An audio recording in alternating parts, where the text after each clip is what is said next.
C'est une semaine décisive pour le dollar américain sur le Forex, tant sur le plan fondamental que sur le plan technique. Explication.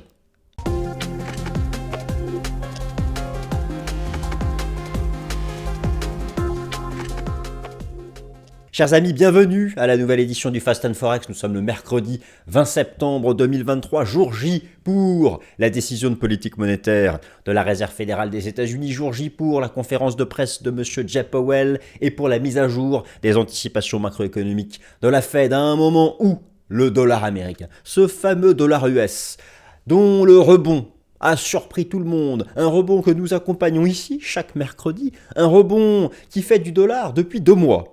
La devise la plus performante du marché d'échange, à contre-courant, à 180 degrés de ce que fut sa faiblesse entre octobre 2022 et le milieu du mois de juillet 2023. Alors voilà, la question que tout le monde se pose, en tout cas la question que se posent ceux qui s'intéressent au marché d'échange, ceux qui tradent le marché d'échange, ceux qui tradent les paires majeures du Forex, l'euro-dollar, le GBP-USD, le dollar-yen, l'USD-CHF.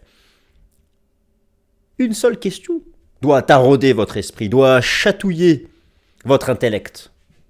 Ce rebond du dollar américain est-il un rebond technique dans le cadre d'une tendance baissière ou le réengagement de ce qui fut à l'époque, en 2021 et une partie de 2022, un puissant mouvement haussier du dollar qui avait vu, rappelez-vous, l'euro-dollar tomber à 0,95. Corrélation inversée euro-dollar, dollar US. Vous êtes d'accord avec moi? Quand le dollar américain face à un panier de devises monte, l'euro-dollar se replie. Alors, c'est ce sujet que je vais traiter. Vous savez, je vais être bref. Le dollar américain est revenu au contact des 106 points. 105,50, 106. C'est, mais vous le savez, mieux que moi sûrement, le pivot technique qui décidera de la tendance de fin d'année de ce bon vieux greenback. Franchir 106 points à la hausse, sous l'influence d'une Fed archi-hawkish, d'une Fed qui nous dirait en l'état, en soi, l'économie américaine croît encore d'une façon modérée, pas de récession, mais l'inflation redevient hors de contrôle. Cette inflation qui est en rebond dans sa version nominale, eu égard à la reprise du prix du pétrole, qui lui aussi, c'est ça, cette semaine, vous avez 2 niveaux techniques majeurs à surveiller. C'est une semaine de banque centrale. Enfin bon, la Fed mercredi, la BOE jeudi. La BNS, oui, la Banque nationale, c'est aussi jeudi. D'ailleurs, est-ce que nous aurons la dernière hausse de taux de la BNS ou un statu quo? Je reparlerai la semaine prochaine de ce CHF. Et puis vendredi, la Banque centrale du Japon, l'USD-Yen. Je vous signale que la semaine dernière, la Banque centrale du Japon et la Banque centrale de Chine sont intervenues pour limiter l'envolée haussière des taux USD-CNY pour la Chine et USD-JPY pour le Japon. En clair, certaines banques centrales commencent à s'énerver de cette puissance de dollar US qui met leur monnaie locale sous pression. C'est pas bon, ça génère des sorties de capitaux. Donc il y a tout ça qui se joue cette semaine. Moi je suis convaincu, et c'est pour ça que j'ai voulu refaire cette vidéo, convaincu que c'est cette semaine, que c'est à la clôture de cette semaine, de vendredi, après toutes les banques centrales, que nous allons avoir la réponse à la question que j'ai posée en début de vidéo. Et puis, les carburants de ce rebond du dollar américain, les connaissez-vous? Numéro 1. Oui, vous venez de le dire. Oui, le rebond du prix du pétrole. Oui, très bien. Le rebond des indices d'inflation. Très bien. Numéro 2. Peut-être que la Fed, à la différence de la BCE, vous savez, la semaine dernière, la Banque Centrale Européenne de Mme Christine Lagarde a dit « Nous avons peut-être atteint le taux terminal ». On peut en douter, eu égard à la vigueur de l'inflation au sein de la zone euro, en comparaison des États-Unis. Parlons pas du Royaume-Uni. Bon, la Suisse, c'est très différent. La Suisse, il n'y a pas d'inflation. Mais bon, les prix sont overall globalement plus élevés qu'en France, par exemple. Donc voilà. Mais on peut douter de ça. La Fed, imaginez que, vous savez, la seule chose qui compte cette semaine, au-delà de la décision de politique monétaire, au-delà de la mise à jour des projections macroéconomiques, alors si, on va surtout regarder les projections macroéconomiques en matière d'inflation, notamment le PCE, car lors de la décision de juin dernier, la Fed était encore assez optimiste. Donc là, on va voir comment elle intègre le rebond estival du prix du pétrole. Rebond du prix du pétrole qui est complètement artificiel, je vous le rappelle, qui ne représente sur rien de fondamental, hormis l'Arabie Saoudite et un peu la Russie qui ont juste tourné à gauche le robinet, c'est tout. Quand un pays majeur comme l'Arabie Saoudite passe en un an de 11 millions de barils par jour en termes de production à là, moins de 8,8, forcément, le prix remonte. Il manipule complètement le marché. Bon, mais à part ça, les autres composantes de l'inflation, toujours en baisse. Oui, supérieure à la cible de la Fed, mais toujours en baisse. Alors c'est l'enjeu, voilà, c'est sûr que si le pétrole devait franchir 93,50, peut-être qu'il y aurait une contagion à l'inflation sous-jacente. On verra bien, donc on va travailler tout ça. Je vous rappelle aussi que dans cette question du dollar américain, vous savez, le dollar n'existe que parce qu'il y a des devises, des autres devises qui cotent par rapport à lui. Une monnaie n'existe pas par elle-même. La valeur d'une monnaie, c'est par rapport à une autre. D'accord? Alors, on crée des indices devises pour avoir leur valeur intrinsèque, mais si vous prenez le DXY, ce n'est qu'une moyenne de l'euro-dollar, de l'USD-yen, du GBP, du GBP-USD, de l'USD-CHF, de l'USD-CAD. Bon, avec chacun un poids relatif. En gros, c'est essentiellement l'euro-dollar, l'USD-yen et le GBP-USD. C'est pourquoi il faut qu'on en parle. Parce que cette semaine, il y a aussi la Banque d'Angleterre et la Banque du Japon et la BNS. Donc voilà. Alors c'est parti les amis, on attaque le dollar. Alors, dollar US, c'est la semaine décisive pour la tendance de fin d'année du greenback, le fameux billet vert. Et là, vous avez une belle photo qui s'en va de monsieur Jérôme Powell, qui va donc parler ce mercredi. Le plan, je viens de vous le donner avant, donc je le fais afficher ici. Et puis on attaque, allez, c'est parti. Une semaine de banque centrale décisive pour le dollar américain. Fed, Bank of England, Bank of Japan, Banque nationale suisse. La Réserve fédérale dévoile ce mercredi 20 septembre à 20h une nouvelle décision de politique monétaire accompagnée de la mise à jour de ses projections macroéconomiques et d'une conférence de presse de M. Jay Powell. Le marché semble convaincu, peut-être à tort, que la Fed va marquer une pause en maintenant son taux directeur à 5,50. Une partie du marché considère même que potentiellement la Fed aurait atteint son taux terminal.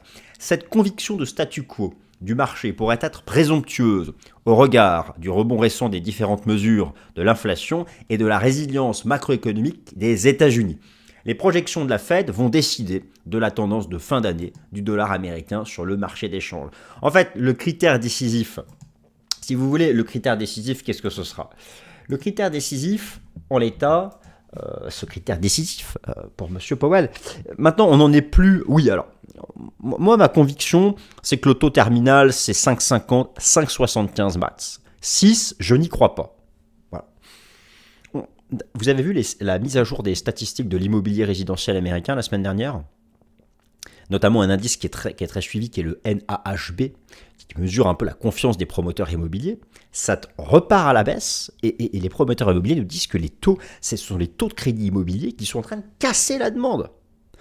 C'est bon, c'est bon. On a notre dose avec les taux d'intérêt. C'est bon, je ne parle pas de la Suisse, hein, encore une fois, je parle vraiment des États-Unis et de la zone euro. Bon, les futurs souscripteurs de crédit immobilier, ou même les consommateurs à la consommation qui font des crédits à la consommation, bon, ils ont compris que voilà, ça ne sert à rien de les monter davantage. Ça casse déjà la dynamique de la demande.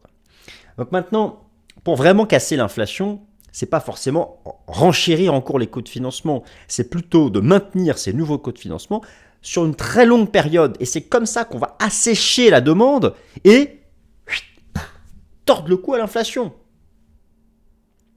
Mais à votre avis, pourquoi l'Arabie Saoudite est aussi agressive à fermer le robinet? C'est parce que sans ça, là, le baril est à $40. J'en suis certain. Si là, les prix sont remontés tout en haut à la pompe, c'est parce qu'il y a une contrainte d'offre exceptionnelle. D'ailleurs, il y a eu encore récemment une déclaration du ministre saoudien de l'énergie qui est très marrante. Il botte en touche. Nous travaillons à la stabilité du marché du pétrole pour un approvisionnement fluide. À chaque fois qu'il y a une question sur le prix, ils bottent en touche. Ils sont marrants. Oui, ils sont gagnants, très bien. Ok, le prix a remonté, ils ont un peu baissé leur production de 15%, mais le prix a fait plus de 15% de hausse. Donc voilà, mais à un moment ou à un autre. Donc voilà, moi je pense que, alors, tout ça pour pouvoir rappeler quand même une chose, c'est que là, ce qui va être très important, je vous ai remis ici un certain nombre d'informations, voilà, parce qu'on parle quand même du dollar américain, mais le pétrole est lié. Vous savez, ce que va décider M. Powell, qui est ici, il est beau, voilà, c'est le fameux DXY, le dollar américain face à un panier de devises. C'est quand même le sujet que nous traitons. Le dollar américain ici face à un panier de devises, voilà, qui a rebondi. Alors d'ailleurs, voilà, effectivement, si vous prenez la performance des monnaies sur le Forex depuis le début de l'été, la performance des monnaies sur le Forex depuis le début de l'été, oui, depuis 3 mois, ici, donc 3 mois, c'est bien le dollar américain qui est leader. Donc DXY, vous savez, c'est le code du dollar américain face à un panier de devises. Et donc, nous, la question ici qu'on se pose, vous avez ici un graphique qui expose à gauche les bougies japonaises en données hebdomadaires du dollar américain face à un panier de devises, et à droite en journalier. Voilà, ce rebond ici, ce rebond, alors qui tranche avec cette tendance baissière qui s'est déployée entre octobre 2022, voilà. Est-ce simplement un rebond dans le cadre d'une tendance baissière, ou est-ce que l'on a repris cette tendance haussière précédente? C'est ça la question qu'on se pose. Et donc, dites-moi bien une chose, c'est que ce dollar américain va se comporter en fonction d'abord des fondamentaux, et en particulier du positionnement de la Réserve fédérale des États-Unis. Si la Fed nous propose ce mercredi, à travers les mots que va choisir M. Jay Powell, un positionnement hawkish, restrictif, eh bien, il est probable que le dollar américain dépasse les 106 points. En cas de statu quo et une Fed qui ouvrirait à des perspectives plus accommodantes, en rappelant qu'elle a confiance dans sa capacité, avec ses taux actuels, à ramener l'inflation sous-jacente sous 2%. Une Fed qui serait en mode statu quo pourrait maintenir le DXY, le dollar américain face à un panier de devises, entre 100 points et 105 points. Et au contraire, alors si vraiment on a une Fed hyper accommodante, mais ça franchement, j'y crois pas trop, mais si vraiment on a une réserve fédérale hyper accommodante, nous avons vraiment confiance que l'inflation soit vaincue, ou on commence à avoir des mauvaises statistiques du côté du marché du travail. Attention, bon, dans ces cas-là, effectivement, là, le dollar chuterait, mais je suis pas certain. Vous savez, on est quand même encore, en termes d'inflation, et même en écartant le rebond du prix du pétrole, on est quand même encore largement au-dessus de ce que vise la Fed. Donc l'inflation nominale, elle est encore entre 3,5 et 4. Donc c'est pour ça que ça aussi, c'est pas forcément gagné. Alors donc voilà, c'est en tout cas ce qui est important, ce qui est le plus important à suivre cette semaine. Alors justement, l'inflation plus le dynamisme des services. Vous avez ici, je vous ai décrit ici donc les 2 carburants de hausse de dollar américain. Ces 2 carburants de hausse du dollar américain sont-ils bientôt épuisés? Alors le sujet, après avoir été la monnaie la plus faible du marché d'échange entre le mois d'octobre 2022 et le milieu du mois de juillet 2023, le dollar américain a développé un rebond estival de forte amplitude et occupe désormais la première place du classement sur les 3 derniers mois. Cette force retrouvée du dollar américain pose la question de son horizon de temps potentiel, donc ça, on a compris. S'agit-il d'un rebond technique dans une tendance baissière de fond, ou au contraire de la reprise de la tendance haussière de 2021-2022 ? La réponse se trouve dans la pérennité des sources fondamentales du rebond de l'USD depuis 3 mois. Source première du rebond de l'USD, le rebond de l'inflation en version nominale, forgé sur le rebond du prix du baril de pétrole, lui-même porté par l'OPEP+. Je vous rappelle qu'il y a un pivot technique à 93,50. Et enfin, la source seconde du rebond du dollar américain, c'est la résilience de l'économie américaine dans le secteur des services. Alors d'ailleurs, sur ce sujet, cette semaine, après les banques centrales, car oui, on a beaucoup parlé des banques centrales, et parce que c'est une semaine chargée en banque centrale, vous avez un autre temps fort. Vendredi, vous avez la mise à jour d'un indice macroéconomique hyper respecté par le marché, vous le connaissez, c'est le PMI, le Purchasing Manager Index. Dans le secteur manufacturier, que ce soit en Europe ou aux États-Unis, on est sous 50, c'est en contraction depuis de nombreux mois. Dans le secteur des services, aux États-Unis, on est au-dessus de 50. Et c'est d'ailleurs pour ça que l'inflation des services, elle, reste encore à des niveaux de 5 ou 6%. Et finalement, la Fed pourra crier victoire lorsqu'elle aura brisé la dynamique inflationniste dans le secteur des services. Et pour ça, le marché aimerait voir, c'est un peu moche, mais aimerait voir une contraction de cette diversité des activités de services. Et donc, vous avez vendredi la mise à jour du PMI des services pour les États-Unis, en version préliminaire pour le mois de septembre, et le consensus, il est qu'on est proche des 50. Je vais vous montrer ça. Donc ça, c'est vraiment aussi, ça c'est un des temps forts à suivre sur l'ensemble de la semaine. Alors tout d'abord, oui, il y a plusieurs choses que je voulais vous remontrer.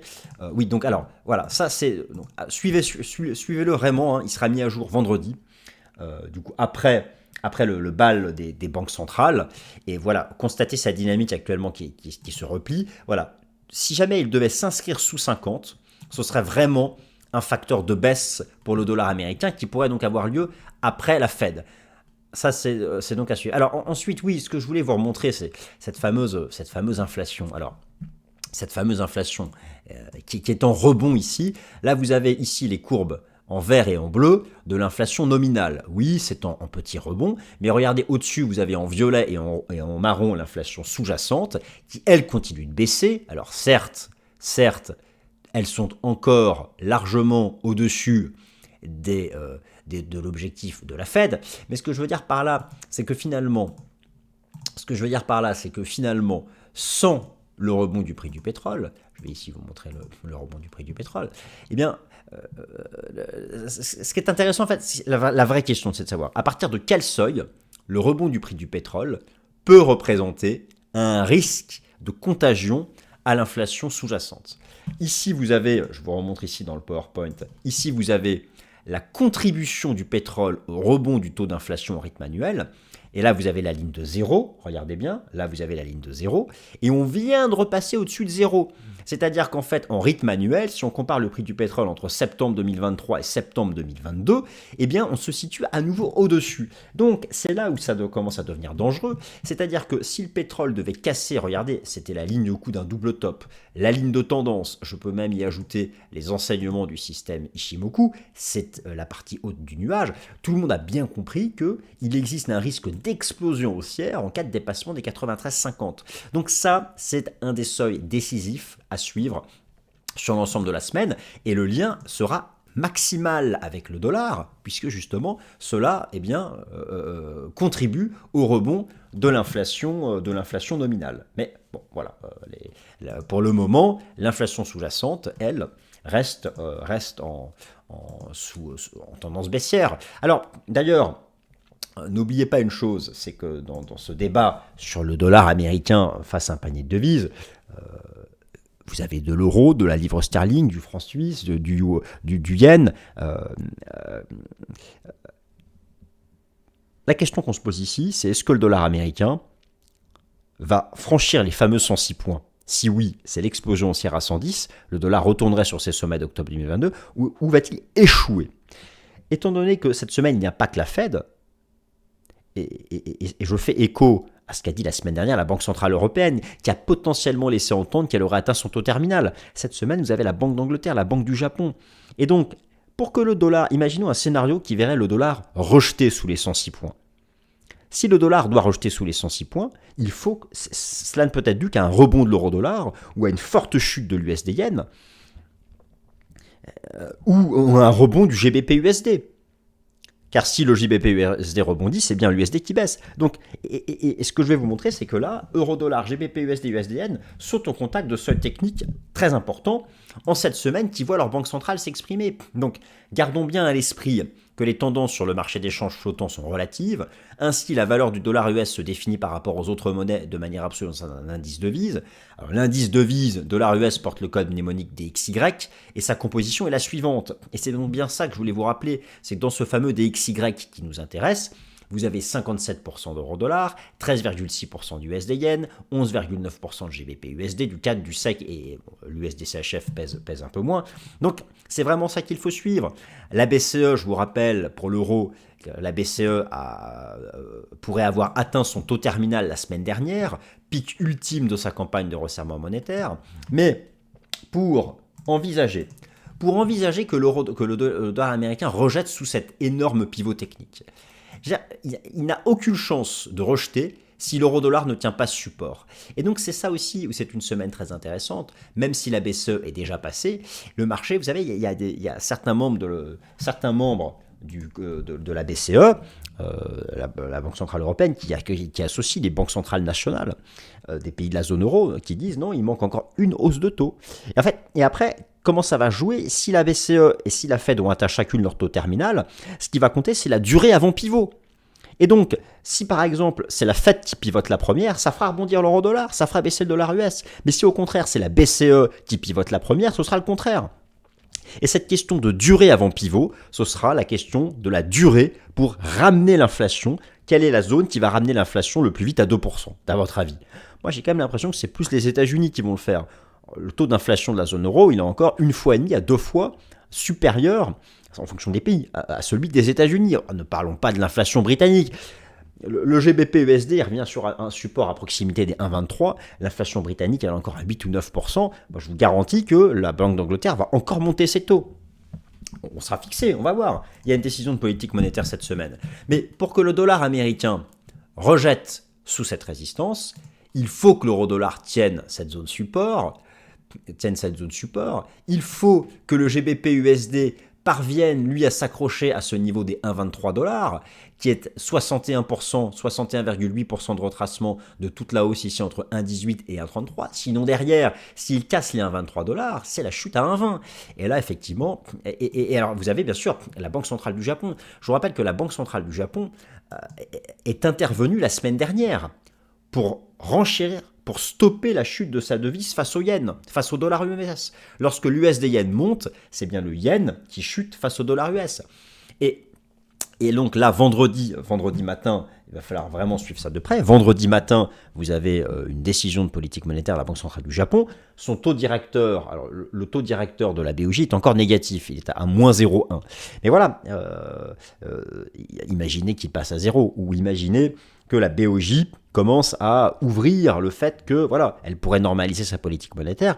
Là, vous aurez une chute de l'USD yen et ça va contribuer à faire échouer le dollar américain sous les 106 points. Donc voilà, ce que je voulais vous rappeler dans cette vidéo, c'est que cette semaine, pour le dollar américain, oui, vous avez la Fed, mais il va falloir aussi être très attentif aux décisions de politique monétaire de la Banque d'Angleterre jeudi et de la Banque centrale du Japon ce vendredi. Donc ça, ce sont des choses qu'il va falloir suivre de très près. Et puis, vous savez, regardez par exemple, selon Trueflation, la valeur actuelle encore de l'inflation au Royaume-Uni. Là, vous avez un tableau qui compare les taux d'intérêt des différentes banques centrales. Le taux de la Banque centrale du Japon est encore à moins 0,1. Il suffirait qu'on passe à 0, qu'on normalise, pour refaire baisser l'USD yen. Et encore une fois, là, je vous remontre comment se calcule le dollar américain face à un panier de devises. Donc voilà, il faut absolument suivre ça de très près. Alors maintenant, on termine par des considérations techniques. La question que tout le monde se pose, voilà, c'est le dollar va-t-il échouer à 106 points? Comme je vous ai montré en début de vidéo, selon le DXY qui est très suivi dans les salles de marché, et si vous tradez le Forex, si vous tradez l'euro-dollar, il faut faire l'analyse technique du DXY. Bon, franchir 106 points, c'est vraiment le signal d'une Fed qui sera encore très restrictive. Finalement, un scénario, un entre-deux, ce serait très bien, ça mettrait tout le monde d'accord, ça ne créerait pas de stress pour le marché, par exemple, d'osciller entre 100 et 106 points. Bon, mais bon, c'est pas, la Fed et Jérôme Powell n'iront pas dans le sens ils ont plus, et c'est fini, cette priorité de ne pas stresser le marché. Non, ils veulent vaincre l'inflation. Ce qui pourrait les calmer, ce serait une dégradation du marché du travail, comme j'ai déjà pu l'expliquer, ou du secteur des services. C'est pourquoi ce vendredi, surveillez vraiment le PMI des services aux États-Unis. S'il devait basculer sous 50, ce sera un facteur de baisse pour le dollar américain face à un panier de devises. Donc le seuil capital des 106 points, alors que les institutionnels sont à la croisée des chemins, le sujet, le rebond du DXY de 99,5 points à 105,5 points, donc je vous parle bien ici du rebond du dollar américain, le rebond du dollar américain qui a eu lieu ici entre mi-juillet et à nos jours, entre donc 99,5 et 105 points. Voilà, ce rebond du dollar américain, est-ce qu'il s'inscrit encore dans une construction graphique baissière? Alors, nous allons répondre à l'aide d'une combinaison d'outils de l'analyse technique, ainsi qu'à l'aide des données de positionnement institutionnel sur les contrats à terme et les ETF dont le sous-jacent est le dollar américain. Sur le plan de l'Ishimoku, la tendance n'est pas renversée à la hausse tant que le marché se situe sous le nuage en données hebdomadaires. Sur le plan fractal, l'hypothèse d'une structure en flat étendue, expanded flat, est encore possible, et c'est une structure baissière, tant que le marché reste sous la résistance à 106 points. Sur le plan chartiste, c'est pareil, en fait, de manière générale. Et c'est ce que montrent aussi les fondamentaux, mais c'est ce que décrit l'analyse technique. Le franchissement des 106 points serait, pour le DXY, un signal haussier extrême qui pourrait ramener le dollar US au contact de ses records de 2022. Et vous allez voir que du côté du positionnement institutionnel, via les futurs, les options, les ETF, eh bien, les institutionnels basculent progressivement en territoire bullish. Alors là, ici, vous savez, moi j'utilise, pour le positionnement institutionnel, j'utilise les données du rapport Commitment of Traders, de la CFTC. Et donc vous avez le positionnement des institutionnels sur un certain nombre de taux de change, et vous avez bien compris que c'est essentiellement l'euro-dollar. Alors ce que j'avais pu vous montrer pour l'euro-dollar chez les asset managers, c'est que la position nette a réengagé une tendance baissière. On pouvait même voir ici une épaule tête-épaule. Les positions short augmentent. Elles augmentent ici comme au printemps 2021. Et au printemps 2021, ben c'était là, c'était le point de départ de la hausse du dollar US. Donc ça, on se dit que c'est peut-être ça le mouvement dominant et pas celui-là. Voilà, c'est ça l'intérêt. Et le pivot est ici, donc on y est. Effectivement, et lorsque vous regardez maintenant ce que je viens de vous montrer sur l'euro-dollar, lorsque vous regardez l'ensemble, les données face à 10 monnaies, donc là vous avez en fait les données cumulées face à 10 monnaies, les institutionnels, enfin les traders de hedge fund, attention, les spéculateurs, ce sont les traders de hedge fund, viennent de repasser marginalement bullish. Marginalement bullish face à une dizaine de monnaies, alors que face à uniquement l'euro-dollar, les traders de hedge fund, eh bien, ils sont encore plutôt à l'achat de l'euro-dollar. Donc, ça c'est très ambigu. Si je prends ici les inflows et les outflows sur le plus gros ETF américain qui joue la hausse du dollar US, il n'y a pas non plus d'inflow. Ce fonds joue la hausse du dollar. Et vous avez les inflows, les entrées de capitaux en vert, et quand c'est rouge, il y a même des sorties de capitaux. Donc, c'est pas massif. C'est pas, voilà, il n'y a pas clairement, il n'y a pas comme au printemps 2021 où il y avait eu beaucoup d'inflows. Donc c'est comme si, en tout cas d'un point de vue des ETF, beaucoup doutent de la capacité du dollar à accélérer. Mais en même temps, certains hedge funds commencent à jouer le scénario d'une cassure technique haussière. Donc ça se joue vraiment ici, c'est le cluster technique. Tout passe au contact ici de ces 106 points et d'une certaine façon, plus que jamais, Senior Powell, Dieu Jérôme Powell, Dieu de la bourse, je vous rassure, c'est le thème de rentrée. Et c'est pourquoi j'ai voulu faire cette vidéo avec ce titre un peu tapageur, semaine décisive pour le dollar américain, parce que je pense qu'elle l'est, liée à toutes ces décisions de banque centrale, qui coïncident pile poil à un moment où nous sommes au contact à la fois le dollar et le pétrole d'un seuil technique majeur. La suite des événements, après tous les chiffres de cette semaine, et puis je vais bien sûr vous faire la synthèse de tout ça lors de la prochaine édition du Fast and Forex. J'espère que vous avez apprécié cette vidéo. Si oui, encore une fois, merci de mettre un petit like, c'est ça qui nous permet de tenir dans la durée. Merci à tous, prenez soin de vous et à la semaine prochaine. Salut.